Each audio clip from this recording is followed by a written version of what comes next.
माता पिता ने छुट्टी ली और वे एक परिवार के रूप में एक प्रकृति आरक्षित में गए। वे एक बड़े खूबसूरत होटल में रुके और तीसरी मंजिल पर एक बड़ा कमरा किराए पर लिया।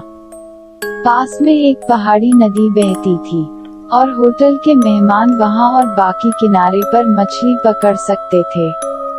मार्क पिछले 2 दिनों से होटल में रुके थे क्योंकि किसी कारण से उनके सिर में तेज दर्द हो रहा था।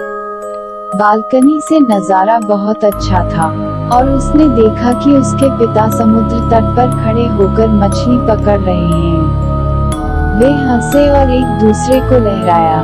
मार्क ने नकली जंगल में कुछ देखा जो उनके ठीक पीछे बढ़ रहा था। पेड़ों के बीच कोई खड़ा था, कोई बहुत लंबा, पतला और चेहरा विहीन। मार्क चिल्लाया और अपने माता पिता की तरफ लहराया और तुरंत उसके पास दौड़ा। जब उन्होंने पूछा कि क्या हुआ, तो मरकुस ने उन्हें बताया कि उसने क्या देखा। माँ ने कहा कि तुम बस गर्म हो गए और उसकी आंखें उस पर चाल चल रही हैं।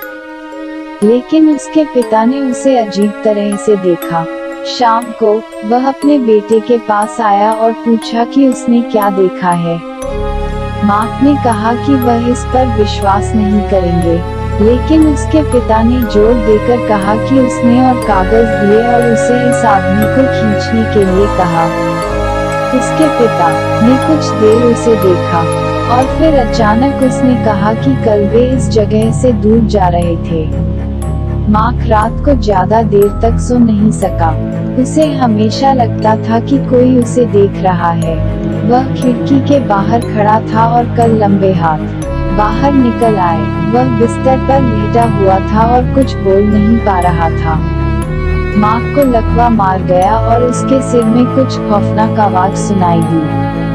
उसके हाथ लगभग उस तक पहुंच गए जैसे ही किसी ने मार्क के कमरे में बत्ती बुझाई। यह उनके पिता थे। उसके एक हाथ में बेसबॉल का बल्ला था और दूसरे हाथ में वह दरवाजा पकड़े हुए था।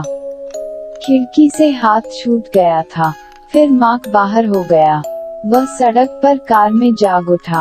वे अपने घर जा रहे थे, जिसने उसे बचा लिया। पहले से ही घर पर उनके पिता को सभी दस्तावेजों, तस्वीरों और उनके चित्रों के साथ एक फोल्डर मिला और उसने उसे अपनी एक छोटी सी लड़की के साथ खड़े एक तस्वीर दिखाई। यह मेरी बहन है। वह 8 साल की उम्र में गायब हो गई थी। मैंने आपको उसके बारे में कुछ नहीं बताया, लेकिन वह लापता कैसे हो जाती है, यह किसने किया। यह मेरी बहन के लापता होने से ठीक 1 दिन पहले खींचा गया था।